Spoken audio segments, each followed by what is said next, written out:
esto comienza cuando después de fallecer mi papá, que era cardiólogo, desarmé su consultorio, encontré en él, en la biblioteca, entre muchos libros, una guía de bacteriología del año 1942, un ejemplar numerado y firmado que guardé y dije, acá voy a hacer algo.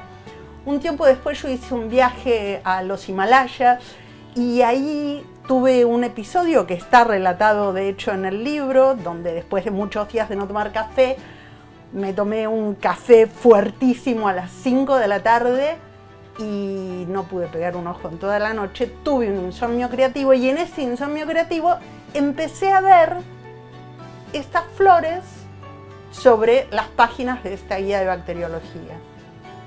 Nada, pasó el tiempo, volví a mi taller, yo soy artista visual, me puse a trabajar sobre este libro, empecé a hacer pruebas, que yo finalmente empecé a producir estas flores imaginarias sobre la guía de bacteriología. Esto era en el año 2018. Y un día llega Walter a mi taller a ver esta producción de flores y me dice lo siguiente. Le dije, Irene, ¿qué vas a hacer con esto? No es solo una muestra, acá tenés mucho más, tenés historias en las flores. Cada flor despertaba un montón de historias, a mí se me ocurrió un montón de cosas. Me dijo, bueno, escribílas.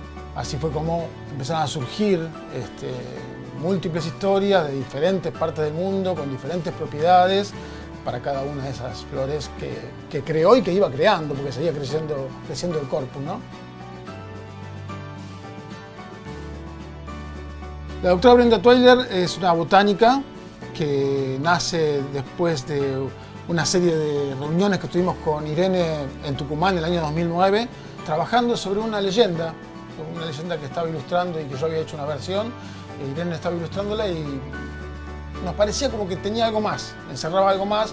La leyenda del Lirolai, que es una leyenda muy particular porque es la única leyenda que habla sobre un elemento no existente. Todas las leyendas explican alguna razón, algún motivo de la naturaleza, pero el Lirolai, hasta donde sabemos, no existe. En realidad el germen, como mencioné antes, es previo. O sea, las flores fueron hechas en el 2018, los textos descriptivos fueron escritos en el 2018-2019 y teníamos todo este material y la idea de hacer el libro, pero en marzo del 2020 se declaró la pandemia y debo decir que por lo menos para este libro fue un tiempo muy positivo y de crecimiento, porque nos dedicamos, o sea, hubo un tiempo que por Zoom y con las impresiones pegadas en la pared íbamos editando el libro, que entonces ahí también se resignificó, fue súper fuerte lo que estaba describiendo el texto de base, el de bacteriología. Eran virus y bacterias espantosas y estaban estas flores que venían como a neutralizar todo esto. Y de hecho hay una flor, Plebeya citrus, que habla sobre la pandemia. Plebeya citrus, como decía Irene, es la última que escribí y que viene en razón de este trabajo que veníamos haciendo virtual, todo virtual por el tema de la pandemia. Y que, dado que las flores, muchas de ellas tienen características medicinales, me parecía que estábamos viviendo una problemática mundial que no podía evitar que una hiciera referencia a la pandemia. La Plebeya citrus, no develamos habitualmente los juegos, este libro es básicamente juegos, cada una es un juego que mezcla un supuesto conocimiento científico con algo de humor, con algo de poesía, romanticismo. La Plebeya citrus juega de movida, el término plebeya quiere ser lo contrapuesto a corona, y virus, para completar el coronavirus, lo suplanté con algo que hiciera una cierta rima, que es citrus. Entonces la flor Plebeya citrus logra, con sus propiedades, revertir unas conductas que tenían a los humanos encerrados, poco afectuosos entre sí, y esa, digamos, fue la última flor que definí y que cerraba un poco la idea del trabajo que veníamos haciendo. Pero todas tienen un poco de esto, un poco de jugar con la solemnidad que al comienzo ya del libro le da un cierto aspecto de libro científico. Es un vademecum, es un libro que reúne características de flores poco conocidas, de lugares distantes. Entonces todas tienen alguna dosis al final que remata en humor, o que remata en poesía, o que remata en algo romántico.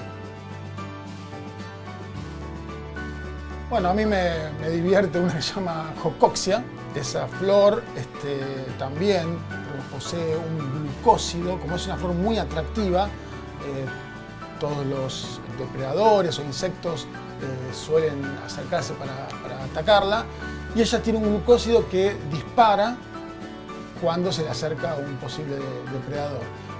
Con ese chorro de líquido azucarado, digamos, espanta a sus posibles depredadores. Y la definición de la flor termina diciendo que esa flor trajo problemas al llevárselas puestas en solapas a algunos elegantes caballeros, pero también dio origen a la flor de plástico que utilizan los payasos de circo. Es una flor de Letonia que tiene unos filamentos que resaltan con la luz, ¿no? Reservan cierta propiedad de la luz, y en la oscuridad esta flor solo nace en lugares oscuros, recónditos, en cuevas. Al anochecer la flor se destaca con una luminosidad propia. Lo que tiene también es que al yo buscar una parte lúdica de buscarle el nombre a esa flor, la sitúo en algún país extraño o distante, y en este caso fue Letonia. Entonces trabajé con el Google, con el traductor de Google, buscaba alguna frase o algo que a mí me pareciera que en castellano definía la flor. En este caso es niña tímida de las sombras. Me pareció que esa flor podría llamarse niña tímida de las sombras, y ver cómo funcionaba en letón. Isael, de su tallo deriva un exquisito vino. La ingesta de sus hojas prolonga la juventud. Su flor perfuma las inmediaciones durante meses. Sus raíces mitigan cualquier dolor.